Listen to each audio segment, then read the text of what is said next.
Hello, everyone, and welcome to today's session over best practices for monitoring your entire attack surface. My name is Alyssa Pugh, and I am the GRC Content Manager for Tandem, and I will be today's moderator. Just as a brief disclaimer before we get too far into here, this presentation is for information only. It does contain a bunch of our own opinions, and so what we may share today may or may not be applicable to you and your unique situation, so be sure to consider things carefully. We also want you to know that we are recording today's webinar. So within the next day or so, you should expect to receive a link to the recording, a copy of the slide deck, a certificate of attendance, and if you are a Tandem customer, you can find this and a bunch of our past webinars in the video library inside Tandem. Okay, it is just about time for us to dive in. So before we do, here's how you can participate in today's webinar. In your GoToWebinar doc, you can go ahead and expand the questions panel. So it might be called Q&A. Either way though, this case is the same, and really, we just want to hear from you. So if you've got a question, if you have something that feels just really relatable, if you've got a story, maybe you've experienced some of the things that we're going to be talking about today, we want you to go ahead and share that, please. There's a possibility we may not be able to respond to everything, but we will certainly do our best to answer as many questions as possible.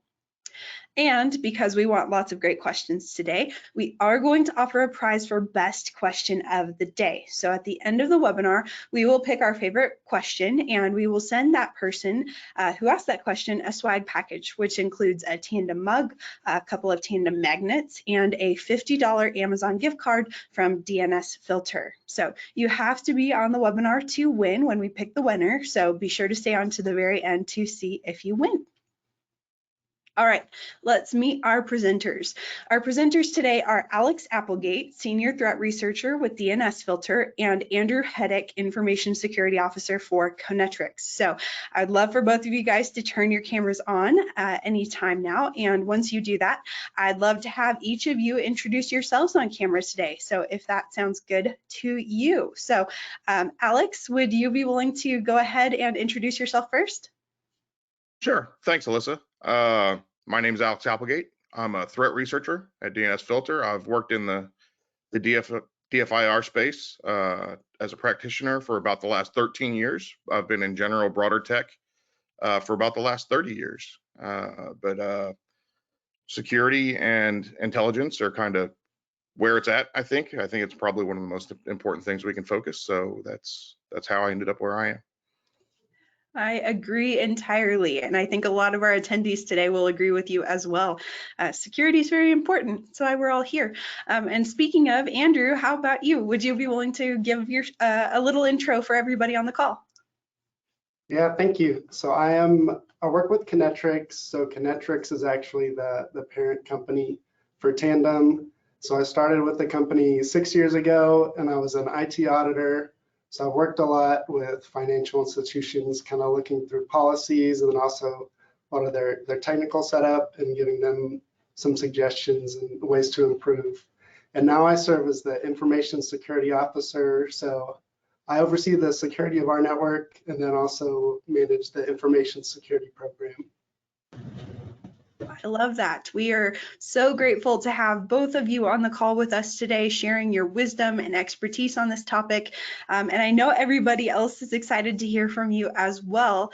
But before we get into that, enough about us. I'm going to launch a little poll here because we would like to learn more about you and learn about who you are. So I'm going to launch one here. The first one is, what type of organization do you work for? So our answer options include bank, credit union, other financial institution like a mortgage company, a trust company. We have an option for managed service provider, and then the last one is other. So if you could go ahead and participate in that survey, that would be great. And as soon as I close this, I will go ahead and read those polls to you, or those results to you guys, since I know you can't see them. So we've got about 80% voted, so I'm going to go ahead and share those results. 40% of our attendees said bank, 22% said other, 19% said credit union, and 15% said managed service provider. So we've got a really good demographic here today, very bunch of different variety to it. So if you chose other, if you want to go ahead and leave a comment and tell us where you're from, we'd love to hear from you on that. All right, one more poll question for you. I'm going to launch that here. If you work for a financial institution, so if you're a bank, a credit union, or other, if you could go ahead and tell us what your asset size is, we would love to know that about you as well. So our answer options are 0 to 250 million, 250 to 500 million, 500 million to $1 billion, more than $1 billion, or NA. So not applicable. You can choose that if you don't have an asset size or you don't know, something like that. So we'll give you just a few more seconds here. Okay, I'm going to close that and share those results with you. 34%, so over a third of our attendees today selected the more than $1 billion option. So we've got a good representation of larger financial institutions on the call. From there, it kind of trickles on down. We've got 23% said not applicable, 20% said 500 million to $1 billion, and the last 24% said less than 500 million. So that is super helpful. We really appreciate you guys sharing that with us. It's always interesting to see demographics because that does kind of shape the types of questions we get and should make for some good discussion about what it's like to monitor the attack surface. And speaking of, it is time. So to give you guys a few more minutes to be submitting your questions, guys, I have a question for you to just kind of help us set the stage. When we say attack surface, what exactly are we talking about? So Alex, how about you go first? And then Andrew, I'd love for you to follow up. Sure. When I think about the attack surface, I think of pretty much anything that's publicly addressable facing the internet, any resource that can come in, whether it's the network perimeter, whether it's any internet addressable boxes, cloud infrastructure, as well as third-party contractors, things like VPN connections, things coming in that way. But I also kind of want to emphasize there's the internal aspect as well. There's social engineering. There's the people that are involved coming in. So phishing is a big deal. Any kind of human element manipulation, I would also consider as part of the attack surface. I love that. Andrew, anything you'd like to add on? Yeah, so I agree. The biggest piece of the attack surface is going to be anything external that's internet facing. So any kind of device or system that's touching the internet, that's going to be probably the biggest area. And then also the kind of the physical, I want to emphasize that as well. If someone brings in maybe like a USB device and plugs that into your network, there's another area of an attack surface that you need to make sure you're aware of. Absolutely. Really, really good thought. So really what we're talking about today is everything. There's a lot of different ways that we can be attacked. So let's jump into a little bit further into what we're actually, like the title of the session implies, and talk about monitoring. When we're talking about monitoring the attack surface, what kind of options are available? What does it mean to monitor your entire attack surface? And Andrew, I'll go to you first with that one. Okay. Yeah, so I think the biggest piece for the external side, having some kind of intrusion detection or prevention system, that's kind of your main, you're having a firewall that might have some of that included as well. And then that way, you know, if someone is trying to get at your network, if they're just looking around, you can maybe know right away that someone's looking and trying to do an attack. So that's kind of the main line of defense I would recommend. Very good. Alex, what would you add on? I want to kind of emphasize that there's a moving target, and I also want to recognize that a fair portion of our attendees today are from MSPs. In a prior life, I worked at a MDR provider, and we focused a lot on SIEMs. We focused on heavy agents, on endpoints. I don't want to say that the endpoint is a solved solution, but we do have capabilities to look from all the way out from the external network all the way down to the memory locations. But cloud is expanding faster than ever before. We're depending on MSPs, and we're seeing more attacks in the supply chain area. And there's also starting to be a focus on industrial resources as well. So you kind of have to have a comprehensive set of different solutions, and depending on what it is that you're trying to protect, that answer shifts from place to place. So we could probably have an entire webinar just about what those options are without going into how to defend them. Absolutely. And we actually have an attendee who has asked a question along those lines. So I'm actually going to come back to you, Alex. And Andy asked, if you had the funds for one new technology related to monitoring in 2023 to help protect yourself, what would it be? Oh, that's a tough one. If I only had that one blank check and I only had to submit one solution, I would probably focus on pen testing more than anything else. Hiring somebody to come in, whether it's clean box or black box, coming in and letting somebody do whatever they can within a certain set of rules of engagement to figure out what they can find. I've found that the most return on investment that I get from those kind of investigations comes from people who don't have as many limitations as a typical blue teamer. We're not used to thinking like criminals. We're not used to thinking about exploiting vulnerabilities and finding new things. And the red teamers kind of run in a different circle. So they probably provide the most direct return if I only had to pick a single solution. Good answer. Andrew, do you agree? Is there anything else that you'd recommend? So I do agree with Alex. The one other piece that I'll mention is if you have an antivirus that's more kind of signature based and not behavior based, I think that's a very valuable tool, having something that's behavior based. Maybe a couple of vendors that come to mind are like Carbon Black or CrowdStrike, where they can kind of see what is going on in the network, and if there's some kind of anomaly where there is something malicious going on, that you will get alerted to that right away, and having those alerts kind of set up to block that attack before it gets too far. Very good. And I agree with that. And we are getting all kinds of questions coming through. You guys have said the keywords. So we're going to do a little bit of popcorn style. And I think we might be jumping from topic to topic. But I'm going to ask another question that came in pretty early. And this question is from Dave. And he asked, since the start of the Ukraine-Russia war, what threats have you seen increase? So on this topic of attack surface, I think kind of what he's asking is more on the geopolitical side of things. What is that doing to impact financial institutions, MSPs, that kind of thing. So Andrew, do you have any insights on that? Yeah, so we actually updated kind of some of our blocking rules where we looked through kind of what we could do for geo blocking. So if there were IP addresses that were coming from certain countries, we decided to go ahead and block those.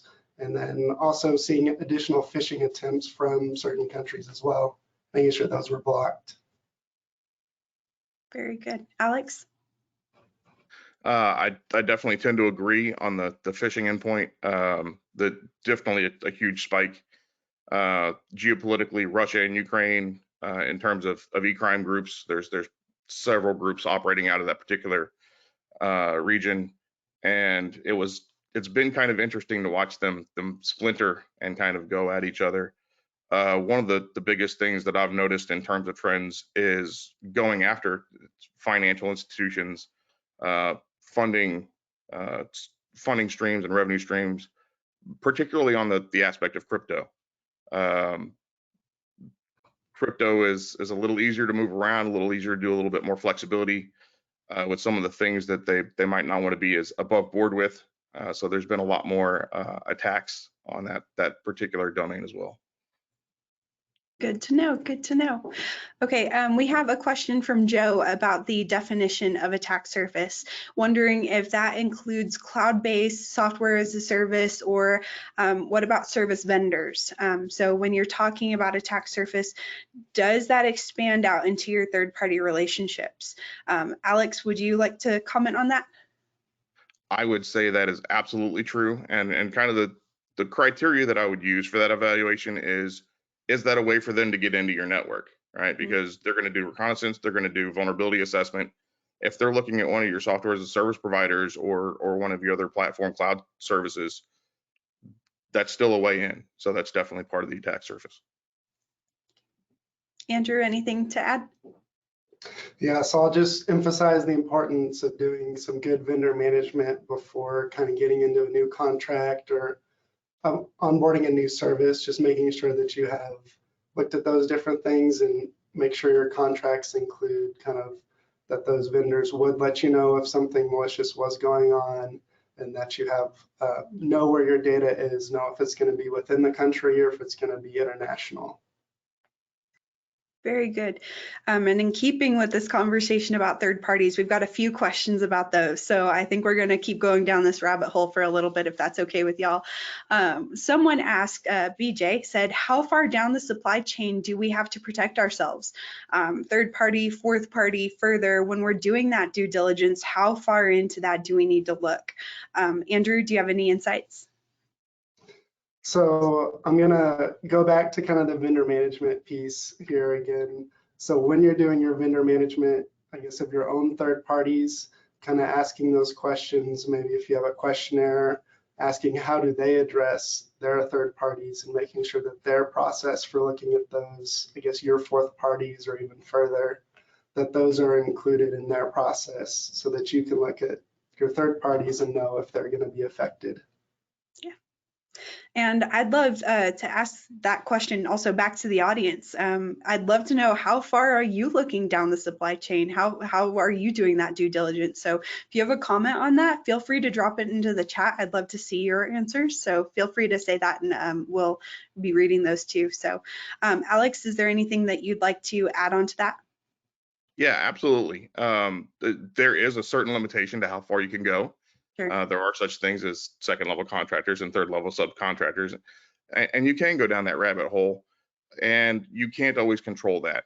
Some of the things that I would recommend in terms of mitigating that particular risk, look into your cyber insurance if you have any, see how much protection you have and how much coverage you can get from them. But the most responsible thing you can do is remove as much of that risk at your own front gate as you can. I've been a fairly vocal advocate over the years or the last few years while it's been around, of defensive depth and zero trust architectures. Zero trust obviously means different things because we're still kind of navigating what that is, and people are still trying to sell their own products. But kind of what zero trust to me means is you don't assume that anything is good, right? So you check everything on the way in.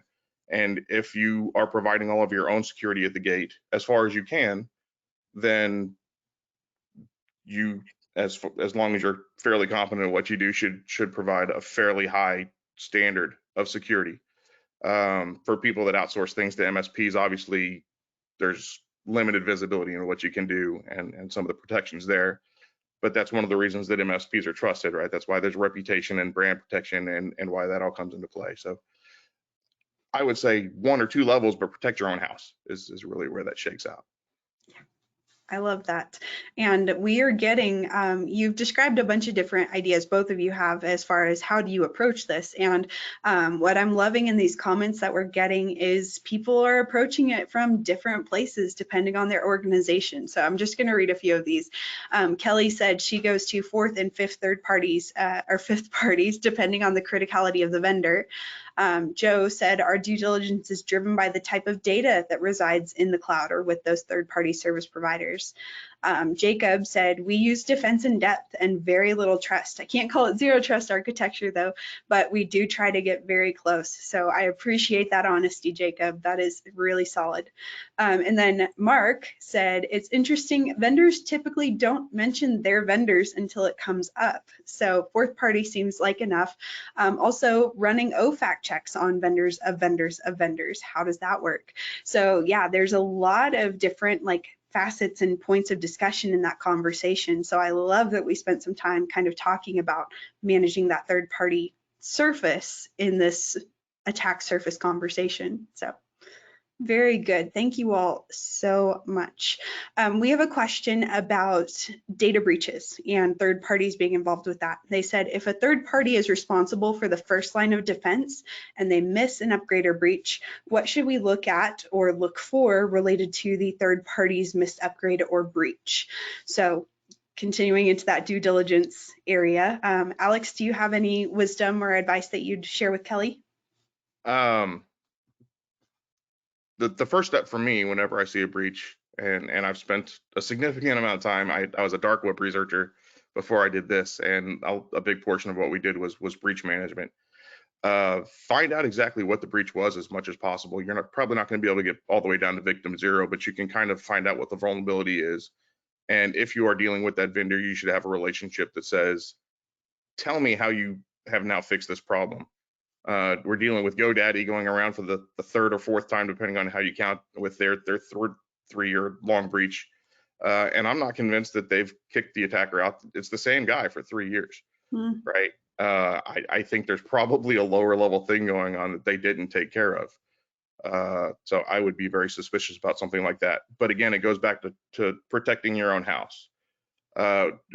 Things have been so compromised and so many accounts have been breached at this point. You kind of have to assume that your credentials are bad.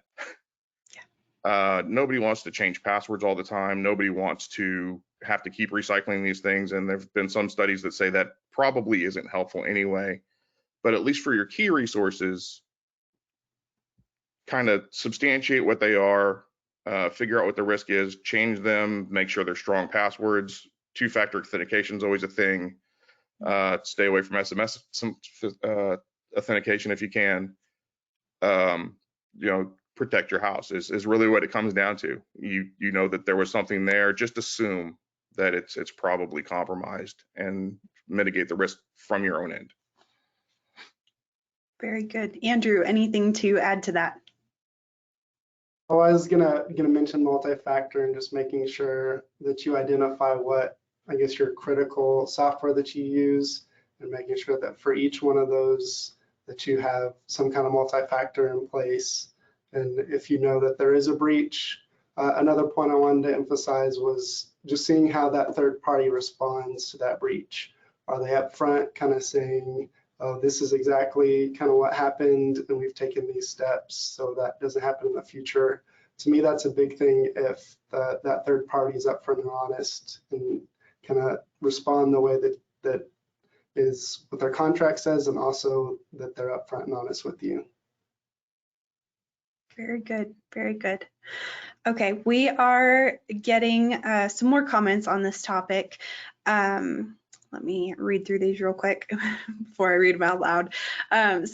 Mark said, a big vendor vulnerability is allowing automatic email forwarding rules to be set up. Please make sure your vendors and your own organization does not allow auto email forwarding. Is that something you guys are seeing as an issue? If so, is there any advice that you'd give to Mark on that topic? So that's something, I guess, when some of the areas in Microsoft 365, if you're using them for email, just kind of checking those settings and seeing if there is automatic email forwarding even allowed. I think there's a way that you can stop it even from 365 for someone to be able to set that up. Yeah, I would have to agree. Watch what you're doing. Header monitoring is a thing. Most of the forwarding techniques will modify your X headers. Hire a staff that can do that. Not everybody can do that in the security world or in the IT world for that matter. Not that headers are hard, they're just kind of obscure and not necessarily focused on. But yeah, definitely keep a hand on making sure that you mitigate you can't always stop people doing automatic forwarding, but do as much as you can to put a foot on that. That's definitely a problem. Very good, agreed. We've got some comments coming through about password management. So we've had somebody clued in on our conversation about credentials and multi-factor. And Paul specifically asked, what are the panel's current thoughts on password managers, especially in light of the LastPass breach? Any thoughts or opinions on that? Alex, I'll come to you first, and then Andrew, you can reply. I've had a very love-hate relationship with password managers. On the one hand, it provides a second layer of security. It enforces strong passwords. It keeps people from making silly mistakes. They are, of course, vulnerable to if somebody figures out your master password, you're compromised, and now all of your passwords are gone, which was kind of what the last pass breach highlighted. But there's also the aspect of it kind of breeds this weird laziness with passwords as well. People don't remember their passwords, so if something goes wrong, you're locked out of your accounts. It bothers me on a superficial level, I guess. It's kind of like having passwords saved in your cell phone, right? Nobody remembers anybody's phone number anymore, but that's not a real problem in modern terms. And I think password managers are kind of the same thing. Despite my efforts to resist them, they're probably a better solution than writing them down on paper or whatever the alternative is. Yeah, so my thoughts on password managers are when you have, I guess, a huge number of passwords, there are ways to make each individual password stronger by using some of those, I guess, generators where it's random characters. So you might not actually know the password, but then setting up multi-factor everywhere you can. So you use the password vault, but then also have to have maybe the authenticator app on your phone to use it that way. So if you do use a password manager or a password vault, I would recommend for sure having your master password really strong, something that you can remember, but also having multi-factor for your password vault for sure. But if someone's trying to get in there, that they would need both factors. I'll submit for consideration the reminder about the word passphrases as opposed to passwords. And I'll just leave it at that unless somebody has a question. Yeah. You might have just answered one of the questions that just popped up. Someone said, what is one thing you would say to your staff to get them to make their passwords stronger? And so I love that you went to passphrases. Do you want to give us a crash course on what a passphrase is, just so we're all on the same page? Sure. In simplistic terms, I guess, explain it like I'm 5, right? A passphrase is a way to use an entire sentence, maybe using some substitution, whatever, to generate a longer series of characters for a stronger password. You can also interchange words. I've had even professional password administration done that way, where you have, 4 words that are semi-related or completely unrelated to whatever they are, but they're human readable and thus a little bit easier to remember and maintain. So it turns into a phrase that you can remember, as opposed to having to come up with a 16-character word, which I don't know that very many people know 16-character words, or using some weird key sequence in the beginning or end or whatever and having to remember that. And obviously there's the issue with not all password managers allow the same special characters.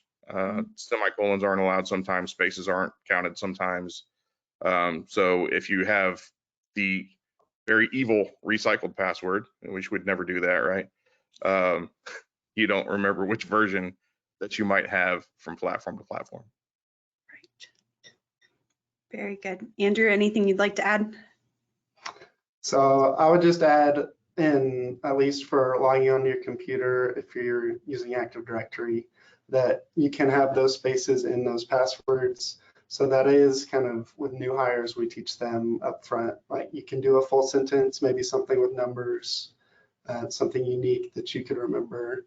I like using quotes that have either numbers or spaces in them. I think that's a good way. Using a passphrase is definitely a good way to strengthen your password. Very good. All right, we've got some advice coming in from Joe, who said use Hawaiian phrases with English with a smiley face. So yeah, if you want to drop in some different languages, that could make a good strong passphrase. And Mark said use words that don't go together in a passphrase. So just another layer of complexity. So we've got another comment that says we used to try to obfuscate characters in passwords by using the special character equivalent. This no longer works. Password cracking tools know this trick very very well. So we've got lots of people that are thinking about passwords and doing their best to protect them. So I think that is really great, and one great way to protect your attack surface to really kind of reduce that is through good password management, especially through multi-factor. So I think we're going to put a stamp on the password conversation for at least a little bit. Okay, we are getting a lot of questions about tools. So I will go ahead and say up front that we can't really officially recommend any tools. However, there are some leaders in different areas, so we may drop a few names here or there, but none of these are going to be like official recommendations. The disclaimer comes into play here. So one of the first questions we got about a tool was, what do you see as the best east to west traffic analysis tool for inside of a data center? That was asked by Ron. Alex, would you like to answer that one? I would like to if I had a very good answer. Okay. And really I was worried about that with stuff these that you're kinds of dealing questions. with in data centers. You're dealing with one of the things that we do at DNSFilter for our extended networks. We have Anycast networks, so we have the same resources kind of being reused, and that deals with some of the latency. It brings up some synchronization issues. And I'm definitely a fan of Anycast where you can use something like that. I don't know that that's going to help in a data center very much. I use a lot of port monitoring stuff when I'm doing traffic analysis. TCP analysis tools, since so much of the traffic that gets analyzed is TCP based. We'll be looking at some stuff for BGP routing. And keeping track of ASNs. ASNs are actually a surprising kind of source of good information as well if you have stuff that crosses ASNs, depending on the geographic dispersal of how much you're working with. That might not even come into play in a data center. A data center might be in one building. Sure, sure. But any little bit helps, right? Yeah. Andrew, did you have anything that you'd want to add on? So the couple ideas that came to mind were ones that Alex mentioned, but it got me curious about looking into some additional tools for a data center and that east-west traffic.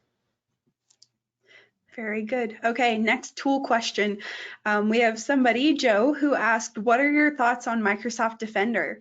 I've been told it has gotten better in their security, according to Gartner. Is that sufficient as an antivirus that's installed on your system? I think is really what we're going for. So Andrew, do you want to go ahead and run with that question? Yeah, so this is one where my opinion is it's good for a secondary antivirus if you want to run it alongside something else. But my recommendation would probably not to run it alone. Maybe if you have something that is behavior-based, running that alongside with Microsoft Defender could give you, I guess, multiple layers there for antivirus. Very good. Alex, anything you'd like to add? I think I would agree. I am definitely not by any means a Microsoft apologist. I would not say that Defender is adequate even really just for home use. But if you want to run it alongside something, it is more protection.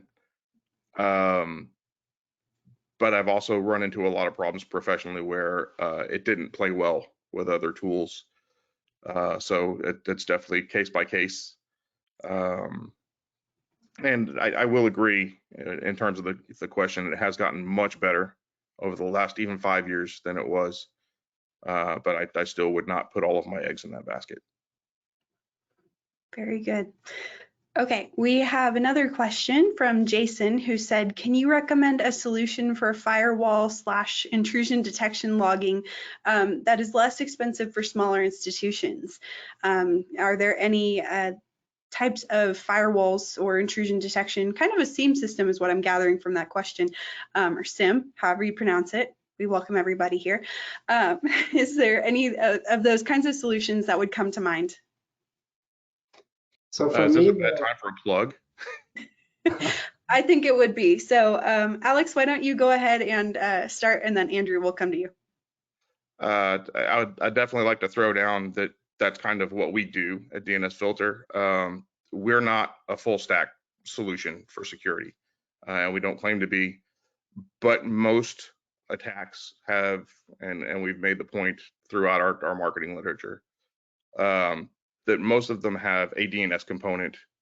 Last summer, we acquired Guardian for some VPN coverage, and we do a lot of that kind of protection.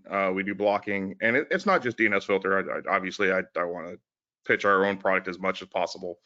But whether it's Cloudflare, whether it's Cisco Umbrella, whether it's WebTitan or WebRoot, or any of our competitors, we're all kind of doing this thing. Quad9 is also in that space.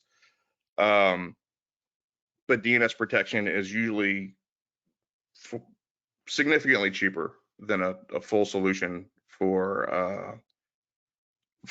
a security stack, and it's usually external to the perimeter. So there's a lot more privacy aspects as well. I won't go into the pricing because I don't want to say something out of line, but it's significantly cheaper than any other kind of platform solution that I've had to deal with before. Very good. Thank you. Andrew, what would you add to that? So I've been seeing, I guess, when I was doing IT audits, could see a lot of different customers and what they were using. I was seeing more and more of FortiGates kind of entering the space. And I think they have a couple different solutions for like intrusion detection and prevention. And like they have a FortiSIEM product where they can do some of that monitoring and alerting as well. So that's the one I've seen more popular. I'm actually not sure of the pricing for some of the different competitors there in that space, but that's the one I'm seeing growing in popularity. Very good. Thank you so much. This is good information to share. And we've got one commenter who dropped a comment that said Sumo Logic is another great SIEM for small to medium businesses. So thank you for sharing that, Jeff. Okay, let's see here. We've got more questions, so many more questions. One more question, while we're just kind of plugging, Greg asked, does CoNetrix provide firewall audits? Should we be making firewall audits part of our IT audit program? Andrew, would you like to go ahead and address that? Yeah, so this is an area where we're seeing, I guess, when the FFIEC, their cybersecurity assessment tool came out, it actually mentions doing firewall audits quarterly. So I think this is something we are starting to offer if you're needing it more often than an annual audit. But then we're also reviewing if you do those internally, that's another option as well, and just making sure that you have the documentation that those were done and what changes were made. But quarterly is what we've seen from the FFIEC. It's kind of their timeline for doing firewall audits. Very good. Alex, anything you'd like to add about doing firewall audits? Any insights on how that helps you with your attack surface? I'm a big advocate of auditing everything. If I could turn all of the auditing on everywhere I could, obviously that causes some information volume problems, and that's not a viable solution for a lot of people. You know, storage space, time, auditing, security teams, these all cost money and resources. If you can afford to put it in your security program, if it's something that you can put on that list, I would definitely advocate for firewall auditing. But you know, your mileage may vary. It's kind of where I'll put that. Very good, very good. Okay, we've got a fun question here. This kind of, we're changing topics again, so we've got just some more popcorn level questions. Jim asked, is it still unlikely that Mac is not vulnerable to viruses? The question kind of about Apple devices. I remember when Apple came out, that was like part of their marketing push almost, was that unlike Windows, the Macs couldn't get viruses. So I'm curious to know from your perspectives, is that still true? Alex, I'll go to you first. I'll come out swinging and say that statement wasn't true when Apple put it in the commercial. It's definitely not true now. Yeah, especially I have kids that for some reason their Roblox account seems to get more hacking attempts than anything else. But even that notwithstanding, so much of the attack surface now is using web and using ads and using pass-through traffic that it doesn't really matter what platform you're on. they're going to do some kind of check along the way, and Macs are definitely vulnerable. They're not as vulnerable as Windows. I think that's, you know, played out, but that to say that that's a viable defense strategy is absolutely untrue. Very good. Andrew, anything you'd like to add? I just kind of have more online views with Alex, that I don't think that it was accurate them saying that when that commercial first came out, but I do think Macs are vulnerable, and those type of Apple devices are vulnerable as well. Very good. All right. So we've got more questions coming through about passwords. Apparently that is a very popular topic today. So we may come back to those, and actually let's just go through some of them. We've got a lot of if-then type situations being popped into the chat. So here's the first one. If an attacker compromises some part of a system, for example, capturing employer credentials, how can we protect or keep running our critical processes and subsystems? So I think the concern here is our credentials, they're cracked. Somebody we think is getting in. How can we continue operations? How can we be resilient? How can we continue to offer those services that may be impacted by that credential compromise? So Andrew, do you have any thoughts on that? Yeah, my first suggestion would be to change credentials as soon as you can after that, and implement multi-factor. And if you feel like there's attackers that are already got in through those credentials, maybe getting some kind of investigation going, either if that's internal or getting a third party to come in and review to make sure that there isn't anyone that's moving around on the network. Agreed. Alex, what would you add? I would definitely agree with everything that Andrew just said. And I'd kind of add to it. Sometimes you can't change the passwords. Sometimes it's the scale, the scope. One of the biggest mitigation things that I throw out there all the time is segmenting your network as much as possible. You know, if somebody can get your credit card systems, maybe they can't get to your loan subsystems or your credit card operations, or however you can segment out that network as much as possible to mitigate some of that. Network monitoring, obviously, as soon as you've noticed any kind of compromise that goes with any of your credentials, you want to be able to watch your internal network to see what that traffic is. I was actually looking for Andrew when we opened up with the initial question to pull up insider threats again, but that comes into play now. Definitely, it's not necessarily an insider threat from the malicious standpoint, but it's from the lateral movement aspect, a big threat at that point. It might not be intentional to your employee, but it's definitely a matter internal to your network. And trust, you know, system trust, going back to the zero trust architecture thing, or the near zero trust architecture, if you will, is definitely a factor as well. Very good. Okay, on this similar kind of question, different perspective. So it's just looking at a different part of our attack surface, guys. Jay asked the question, thoughts on a ransomware attack or data breach on a company that is traced back to an employee falling victim to a phishing attack on company email or business email compromise? Jay is actually asking a question about cyber insurance, and if that would still be covered under those types of policies. So insurance is one of those kind of iffy topics right now, especially when it comes to protecting your organization, not necessarily monitoring your attack surface. But in general, do you guys have any insights on how insurance would come into play in the event of a ransomware attack? Do you have any thoughts or perspectives on that? Alex, you go first. More and more in the last few years, particularly since Colonial Pipeline compromise, cyber insurance companies straight up aren't covering ransomware. There's too high of a risk. I did an article a year or two ago talking about how some of these ransomware actors are going back and they're retargeting the same people over and over again. And they've gone so far as to find out what insurance companies cover which companies, so they can see kind of what the feeding trough can be for their victim pool.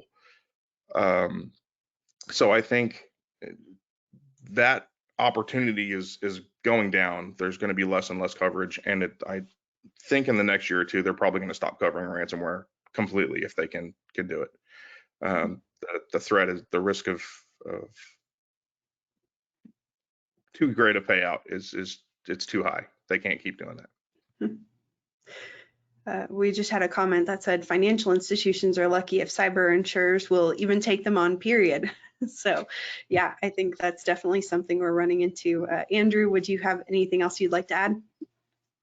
Yeah, really, you just have to go to your policy and read it really close, or if you have someone on legal on your team, have them look at it really close. Because sometimes if they do cover it, they might have very specific rules that, oh, you need to let us know within a certain amount of time. You need to use our investigative group to review it before any contact is made. So I think if it's covered, they might have certain steps that you must follow. Mm-hmm. So if you are the person that's going to be addressing it, and just making sure you really know those rules well if something did happen. Agreed. On that topic, one keyword that I'll throw out for you guys is extortion. That's the term they like to use inside of those policies that I've seen. So if you're looking for exclusions, check for the word extortion, because that's how a lot of them classify ransomware.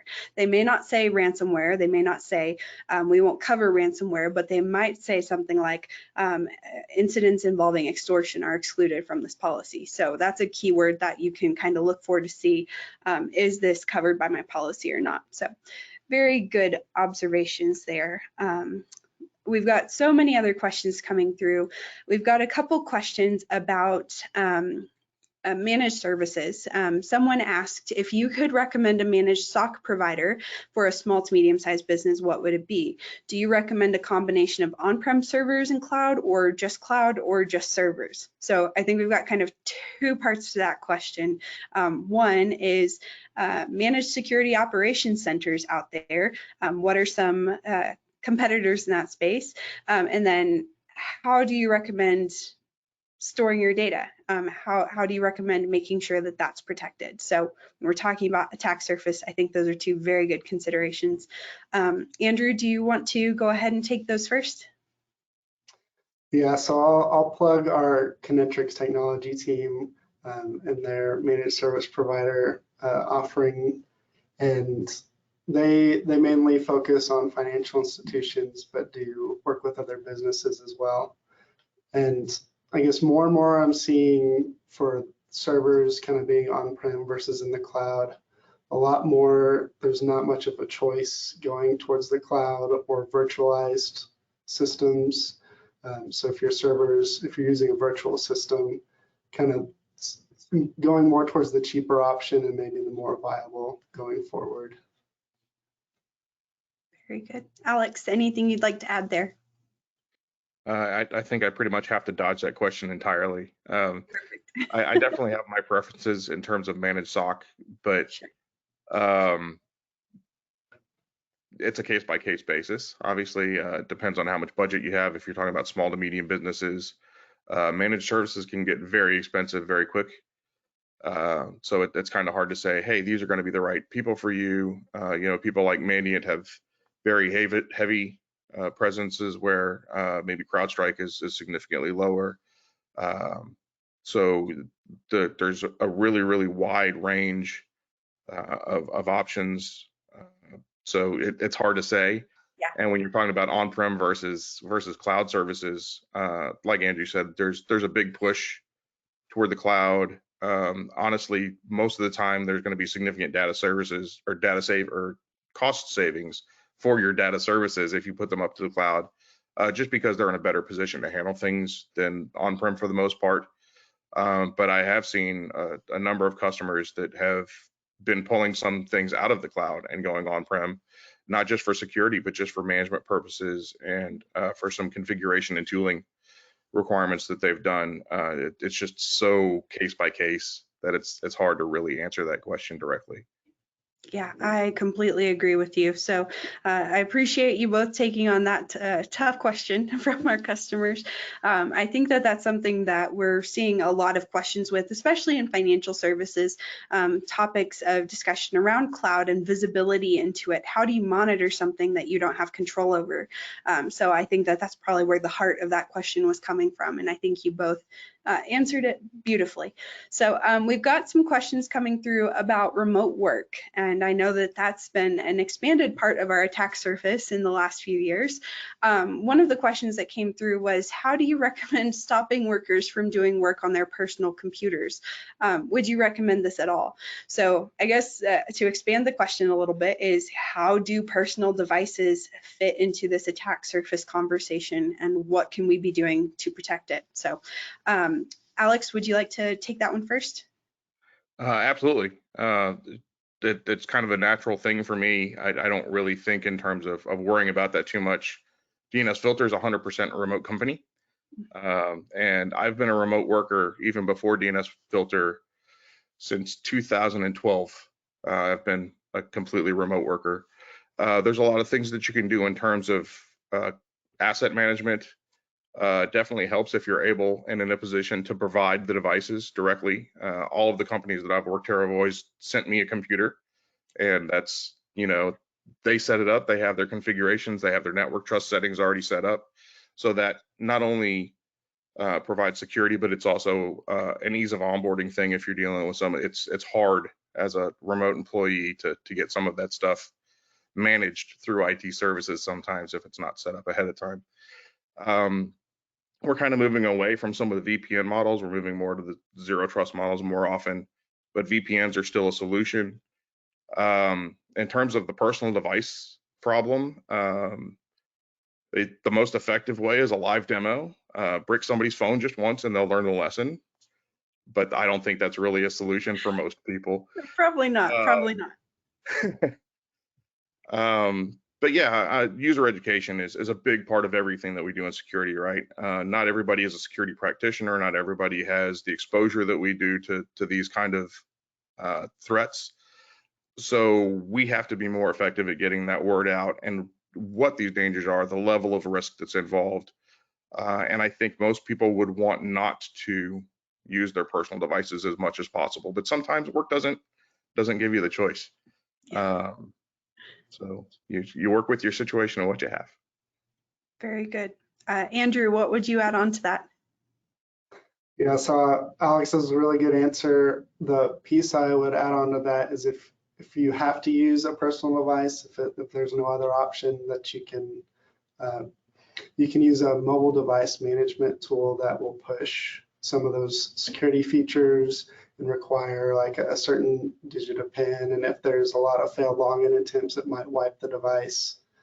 So that would kind of be the other piece. If you have to use mobile devices, to use a mobile device management system. Very good. I would highlight that from an employee standpoint, there's a relatively high bar there. So sometimes we deal with high value assets, and we need to trust we need to have confidence on the devices that are connected to our network because of the level of trust that's involved in some of the information that's involved.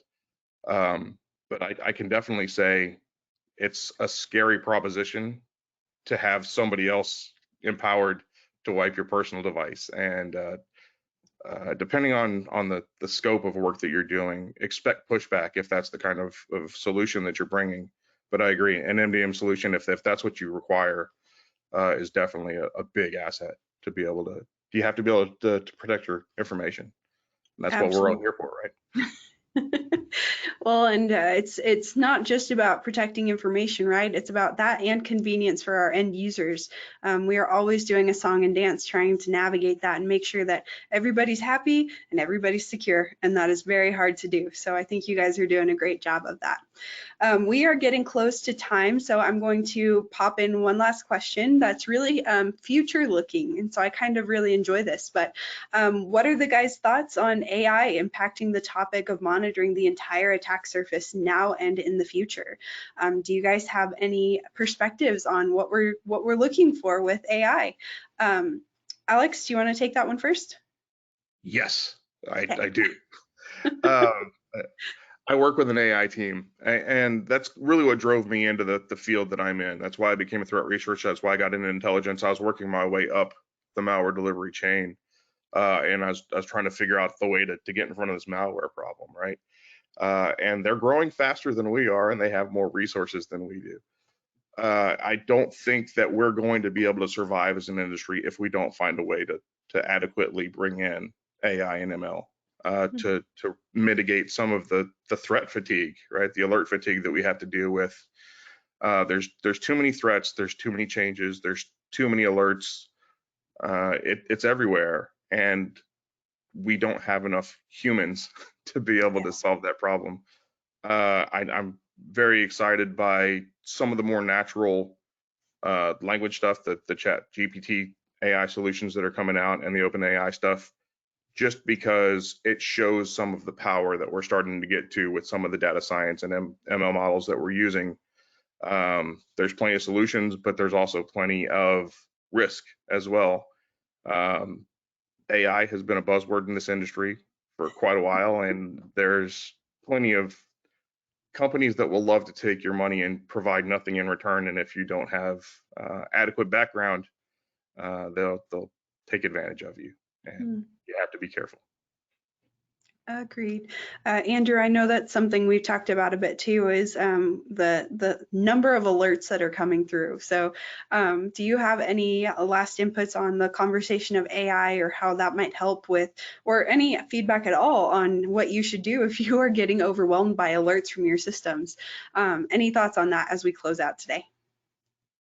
Yeah, so I think that's important, kind of making sure your alerts are set up where you get the things that are important and have the logs to review if you need to go dig into something deeper, kind of looking at all those settings, making sure that the high priority items you get right away, those either come in a call or kind of lower priority, you get those in an email, and then all the other alerts, maybe moving those down to something that comes in a report that you can review. And then you have even further looking at logs if you need to dig down into the weeds to figure out exactly what was going on. Very good. All right. Well, thank you both for your insights and your wisdom and your expertise. This has been super valuable for me, and I hope it has been for our attendees too. We did our best to get through as many of the questions as we could, but I know we weren't able to get to all of them. So if you submitted a question, thank you so much. We really appreciate it, and we really enjoy all the interaction with you guys. As we are getting close to our time to end today, I just wanted to give you guys a reminder. We will be picking our question of the day at the end of the session. So you have to be present to win, so please stick around. Before we announce our winner, we do have a few closing items to cover. So first off, a big thank you to DNSFilter for partnering with us to bring the session to you today. We would love for you to learn more about DNSFilter and what they do by visiting their website, DNSFilter.com. So while you're there, be sure to check out their solutions, which include things like content filtering, application blocking, roaming clients, which allow you to have DNS threat protection on any device and any network. Super cool stuff there. So with DNSFilter, you can protect your attack surface from anywhere. So be sure to check them out. Also, one other resource I would love to share with you today is Tandem. So Tandem is a cybersecurity, governance, risk management, and compliance software designed to help businesses create and manage their information security programs. So we have a suite of 11 integrated solutions, which includes things like risk assessment, vendor management, and incident management. I know a lot of people on the call today work with MSPs, so something great I want to mention about Tandem is that we do have a partner program, which allows managed service providers to use the Tandem software to help provide services to their clients. So we named our product Tandem because it does work in partnership, in tandem with you. So we do like to help provide the resources and support you need to help improve the cybersecurity posture of your clients. So if you'd like to learn more about Tandem, you can visit us on our website at tandem.app or let us know how we can help on the end of session survey. Speaking of our survey, when you close out of the session today, a survey should pop up in your browser window. So we would ask that you take this short survey. Let us know what you liked, what you didn't like, if there's any topics you'd like us to see covered in the future. You know what I'm talking about, but because we appreciate this feedback so much, we will be giving away a $25 Amazon gift card to one of our survey respondents. So be sure to fill out the survey for your chance to win. All right, it is time to pick our question of the day. Alex, did you happen to have a favorite question that you would like to shout out? I have to check because I'm not sure of the source. Was the last question about AI? The last question was about AI, yes. Was that a seed question? That was not, that was not a seed question, so I appreciate you checking. Yeah, it was a great question. You, Alyssa. Yeah, so we will go ahead and give that prize to Jeff. So Jeff, thank you so much. If you want to go ahead and drop your address into the chat, we will make sure to get our Tandem gift box over to you. So thank you so much for your great question. And that is all the time that we have for today. So thank you all so much again for joining our session. We appreciate your time, all the engagement. If you would like to stay in touch with us, go ahead and give those QR codes a scan. It connects to our LinkedIn, I promise. If you don't like scanning QR codes, that's good. But feel free to find us on LinkedIn anyways. Again, we will be sending a link to the recording, the slides, the certificate of attendance in the next day or so. And as you leave, again, be sure to fill out that survey. So hope you all have a terrific afternoon, and we will look forward to seeing you next time. Thanks, guys.